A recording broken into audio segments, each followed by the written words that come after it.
છેલ્લા થોડા સમયથી ચર્ચા ચાલે છે કે 1971ના યુદ્ધમાં આપણે વિજેતા થયા પછી 93,000 સૈનિકોને કેમ એમ જ છોડી મૂક્યા સિમલા કરાર કરીને, અને આપણા જે 56 સૈનિકો પાકિસ્તાનની અંદર હતા એમને કેમ પાછા ન લઈ આવ્યા.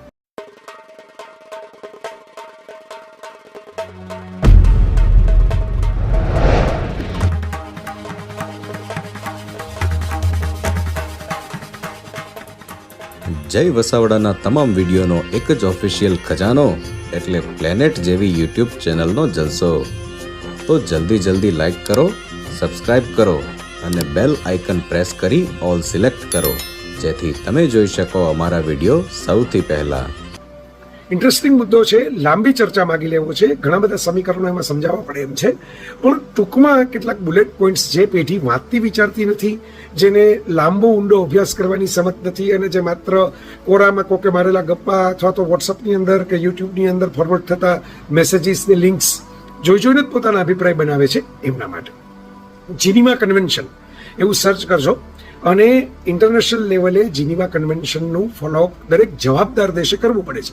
જે બે જવાબદાર દેશ હોય, જે લુખાગીરીવાદ માનતા હોય, એની વાત આપણે નથી કરતા. આપણે પહેલેથી જવાબદાર મજબૂત મોટો દેશ રહ્યા છીએ. તો જીનીવા કન્વેન્શન મુજબ યુદ્ધ કેદીઓને લાંબો સમય રાખી ન શકાય. આમ પણ 93,000 યુદ્ધ કેદીઓને સંભાળવા માટે ઘણા બધા રિસોર્સિસ જોઈએ અને એમને ન મારી શકો તમે, જીવાડવા માટે તમારે લાંબો સમય સાચવવા પડે, એટલે એ પાછા આપવા અનિવાર્ય હતું. હવે બીજી વાત એ રહી કે કેમ પીઓકે જે છે એની ઉપર આપણે કબજો ન કરી લીધો ત્યારે. કારણ કે આપણે એ યુદ્ધ જુદી રીતે લડેલા હતા.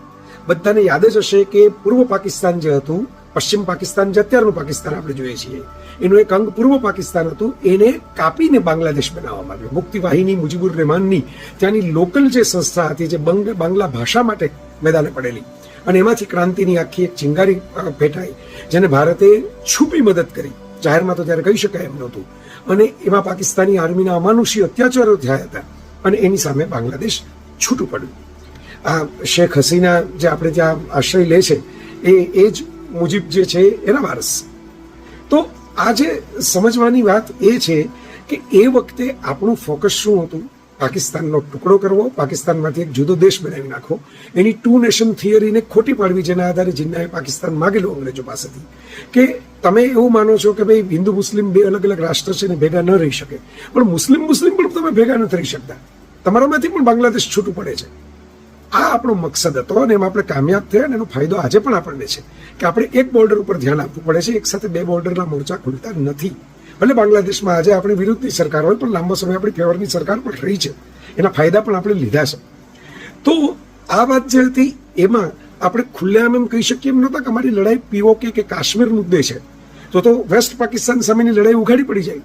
આપણી કૂટનીતિ હતી કે ભાઈ આપણે ઈસ્ટ પાકિસ્તાનમાં મુક્તિ વાહિનીને મદદ કરીને અલગ દેશ બનાવવા માંગતા હતા. એનું ઓપરેશન હતું.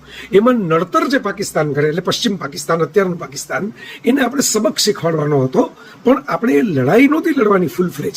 કારણ કે નહીતર તરત અત્યારે પણ જેમ આવી જાય છે એમ બધા પંચાયતીઓ આવી જાય, અને ત્યારની રાજકીય પરિસ્થિતિ પણ અલગ હતી, ત્યારની આર્થિક પરિસ્થિતિ પણ આપણી અલગ હતી, ત્યારની વૈશ્વિક પરિસ્થિતિ જે હતી કોલ્ડ વોરને કારણે અમેરિકા રશિયાના બે ધ્રુવના, એ પણ અલગ હતી. આપણને રશિયાએ ખાસી એની અંદર મદદ કરેલી, પણ અમેરિકા એને કારણે નારાજ પણ હતું, અને અમેરિકાનું પાકિસ્તાન ત્યારે બગલ બચ્ચું હતું. આપણે નોન અલાઇન મુવમેન્ટમાં હતા. આપણે કોઈ એકની સાથે ભળવામાં નહોતા માંગતા, સ્વતંત્ર રહેવામાં માનતા હતા. કોઈ એકનું ઓશિયાળું બનીને રહેવાનું ભારત આજે પણ પસંદ નથી કરતું, ત્યારે પણ પસંદ નહોતું કરતું. આપણી જૂની પોલિસી હતી આઝાદી વખતની કે આપણે કોઈ અમેરિકા કે રશિયા એક ગ્રુપમાં ભળી નહીં જઈએ, આપણી મુજબ કામ કરશું, આપણી નીતિ રીતિ મુજબ જીવશું. એને કારણે આપણે એકથી વધારે એક્ટિવ થઈ શકીએ એમ નહોતા એ મોરચા ઉપર. એ જો કરવા જઈએ તો છાપ એવી પડે કે ભાઈ આ તો નાટક હતું મુક્તિ વાહિની વાળું, અને આપણે જે છે એ તો મૂળ તો કાશ્મીરના પ્રશ્ન લડવા માંગતા હતા. એટલે ભવિષ્યમાં એ કાંડુ દબાવીને આપણે કરી લેશું એવા અપેક્ષામાં રહી ગયા, અને પછી જીયા ઉલક આવી ગયા, આ બાજુ ઇન્દિરાની હત્યા થઈ ગઈ, ને બિન્દરાનવાલાને શીખ ત્રાસવાદ, ઘણા બધા પાણી વહી ગયા એની ઉપર. એવું થતું હોય છે, આપણે પાછળથી જોતા હોઈએ છીએ ઘટનાઓને, એ જ ક્ષણે આપણે હાજર નથી હોતા, ત્યારે કદાચ જે નિર્ણય લીધો હોય એ વખતે શ્રેષ્ઠ નહીં ગયો હોય, પાછળથી ફરી ગયો હોય. રહી વાત આપણે 56 સૈનિકો કેમ ન છોડાવ્યા એની, કારણ કે ઓફિશિયલી આપણે એના પુરાવાઓ આપી ન શક્યા. પાછળથી આપણે ઘણી બધી ઓળખ આપી, પણ એ સૈનિકો એવી રીતે આપણે લડાઈમાં મૂકેલા હતા કે જે મેં કહ્યું એમ કે વેસ્ટ પાકિસ્તાન સામેના મોરચે આપણે ખુલ્લો રાખેલો નહોતો. આપણે એવું કહેવા નહોતા માંગતા કે આ મોરચો અમે આ બાજુ ખુલેલો છે. આ એક કૂટનીતિકનો નિર્ણય હતો. એ વખતના સામ માણેકશા જેવા જે ફિલ્ડ માર્શલ હતા એમને પણ ખબર હતી. અને ક્યારેક આવા કોલેટરલ ડેમેજ યુદ્ધમાં થતા હોય છે. સૈનિક તો પ્રાણની આહુતિ માટે પણ તૈયાર હોય છે. તો ખૂબ પ્રયત્નો થયા એમને પાછા છોડાવવાના, મેળવવાના. પણ રાજકોટના એક એડવોકેટ એમ કે પાલ, અને એમને પણ ઘણું બધું કહ્યું. પણ એ કમનસીબ યુદ્ધ કેદીઓ જે હતા આપણા, સલામ કરું છું એમને, પણ આપણે એમને છોડાવી ન શક્યા. કારણ કે આપણે એ મુજબના ઇન્ટરનેશનલ પુરાવા ભેગા કરીને ન આપી શક્યા. કારણ કે એ યુદ્ધમાં એવી રીતે આપણે એમને આગળ કર્યા નહોતા. આ વાસ્તવિકતા છે. એટલે ઇન્દિરા ગાંધીએ જે કરી બતાવ્યું એ અતુલ્ય પરાક્રમ હતું. આજે પણ અઘરું છે એક દેશને પડાવી લેવો કે કબજે કરી લેવો. ગ્રીનલેન્ડ ઉપર ડોનાલ્ડ ટ્રમ્પ દાવો કરે છે તો તરત ડેનમાર્ક જેવો નાનકડો દેશ પણ સોય ઝાટકીને ઠેકીને આપણે દેશી ભાષામાં કહીએ તો કહી દે છે કે ભાઈ ના ચાલે, એ અમારું સાર્વભૌમત્વ છે, તમે કહેવામાં ટાપુ ના આપી દઈએ, અમારા કોઈ બીજા દેશ છે ભેગા ના કરી દઈએ. તો અઘરું છે. એની વચ્ચે આપણે એવું મહાપરાક્રમ કરીને બતાવ્યું.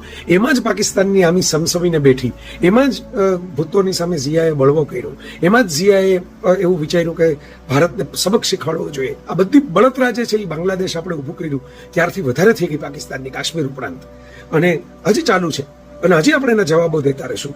અને મોકો મળે વધારે કૂટનીતિ રમીને, વધારે આપણે એલાઇઝ ભેગા કરીને, વધારે સંગઠિત બનીને, વધારે ઇન્ટરનેશનલ ઓપિનિયન આપણી ફેવરમાં કરીને, વધારે લોકો સાથે આપણી મજબૂતાઈ ઊભી કરીને પણ આગળ આવું ન થાય અને આપણે જ મજબૂત રહીએ. આપણે પીઓકેની રેખા પણ ફેરવી શકીએ સરહદની, અને બલુચિસ્તાન પણ અલગ પાડી શકીએ એવી અપેક્ષા રાખીએ.